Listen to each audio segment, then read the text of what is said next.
नहीं वो जिनका घर टूटा वो हिंदू है, वो खुश है, परेशान मीडिया वाले हैं।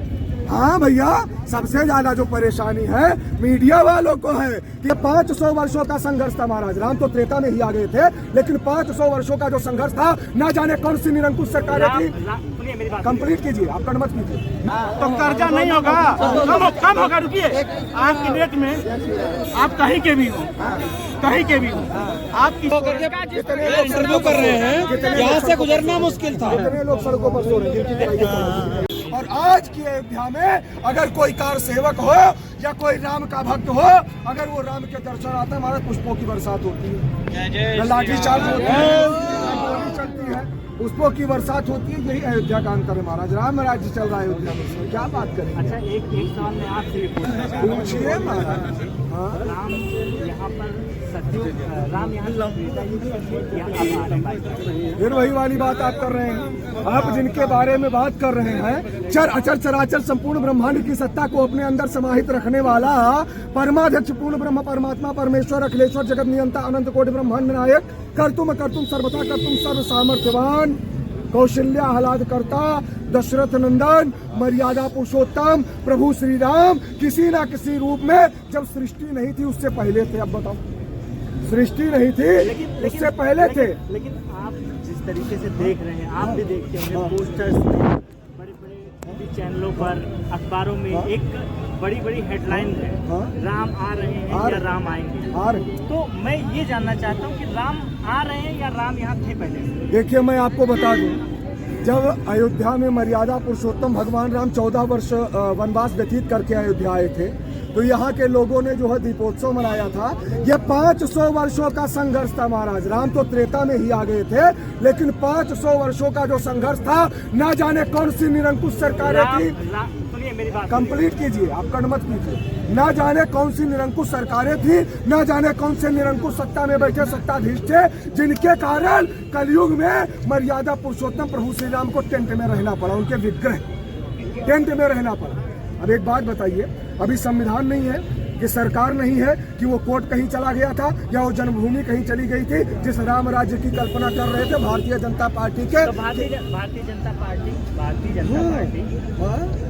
के द्वारा ही राम जन्मभूमि बन रहा है। राम जन्मभूमि भगवान राम के आशीर्वाद से बन रहा है। अगर कोई पार्टी भगवान राम के लिए कार्य कर रही है तो उनके अच्छे कामों को नकारा नहीं जाएगा। भूलेंगे नहीं, बिल्कुल नहीं भूलेंगे कि किस प्रकार से हम बिल्कुल नहीं भूलेंगे किस प्रकार से कार से हाँ, हम अयोध्या में हैं, आप भी हम भी हम अयोध्या से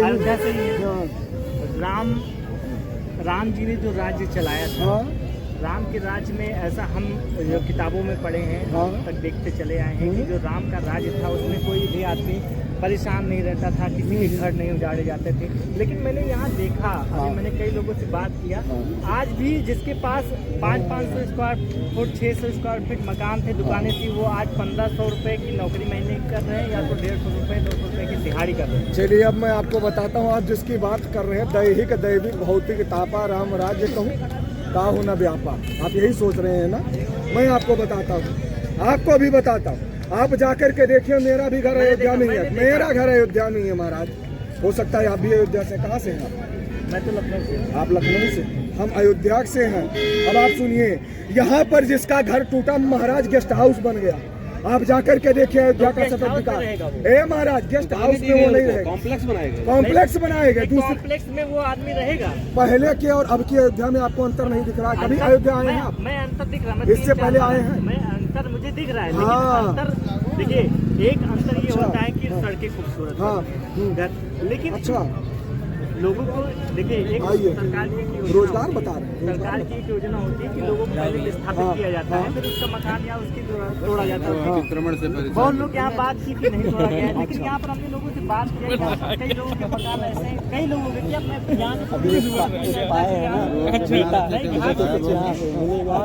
आप उनसे नहीं मिले, आप उनसे नहीं मिले जिनका बिजनेस 500 गुना बढ़ गया, क्योंकि वो उनसे कहीं नहीं मिले। राम भगवान है, आराध्य है, वो खुश इसलिए है क्योंकि हिंदू है और राम उनके भगवान है, लेकिन कहीं ना कहीं उनके मन में एक देश है सुनिए सुनिए जो उनका घर तोड़ा। सुनिए सुनिए नहीं, द्वेष तो वो किसी के मन में जिनका नहीं। घर टूटा वो हिंदू है, वो खुश है, परेशान मीडिया वाले हैं। हाँ भैया, सबसे ज्यादा जो परेशानी है मीडिया वालों को है कि घर क्यों टूटा, अच्छी अच्छी दुकानें बन गई वो नहीं दिखाएंगे, अच्छे अच्छे बोर्ड लिख गए वो नहीं दिखाएंगे।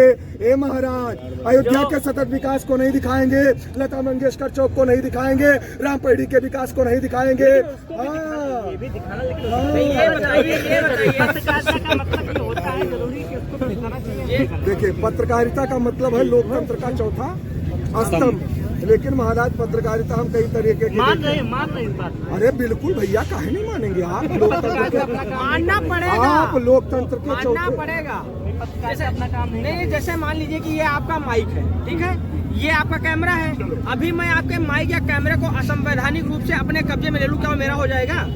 नहीं, क्योंकि क्या नाम, मेरी पड़ताल आईडी आपकी है तो संवैधानिक रूप से आपकी रहेगी। ठीक उसी तरह से जिन्होंने अतिक्रमण किया था उनका अतिक्रमण हटाया गया है। और हमने अभी बताया आपको कितने मंदिर दिखने लगे, मंदिर दिखने लगे जो जिन पे दुकानें बनी हुई जो थी। लोग यहाँ पर सन 50 से सन 58 से रह रहे हैं, ठीक है, 60 साल 80 साल 70 साल से रह रहे हैं, क्या आप उनको अतिक्रमण मानते हैं?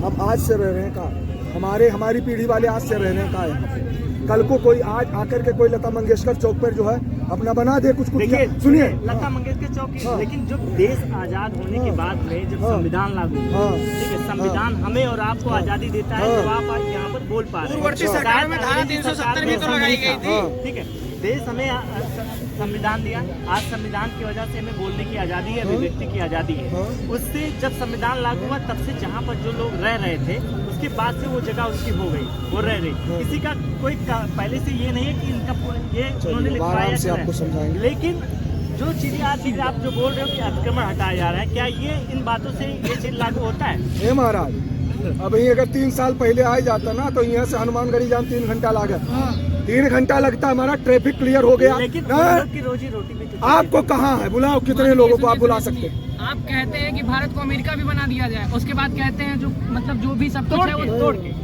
आखिर विकास होगा, कैसे होगा? आप ही कैसे बताइए। होगा बताइए? उनकी जगह भी तो जनसंख्या हाँ, तो किसको नहीं दी गई? तुरंत दे दिया किसका जाएगा। नहीं बना है? कौन नहीं रह रहा? कितने लोग सड़कों पर? कितने लोग? जहाँ खड़े होकर के कितने लोग इंटरव्यू कर रहे हैं, यहाँ से गुजरना मुश्किल था। कितने लोग सड़कों पर सो रहे हैं? जिनका टूट गया हो सो रहे हैं, दिखाइए। अरे महाराज, रोजगार बढ़ गया, जिनका टूट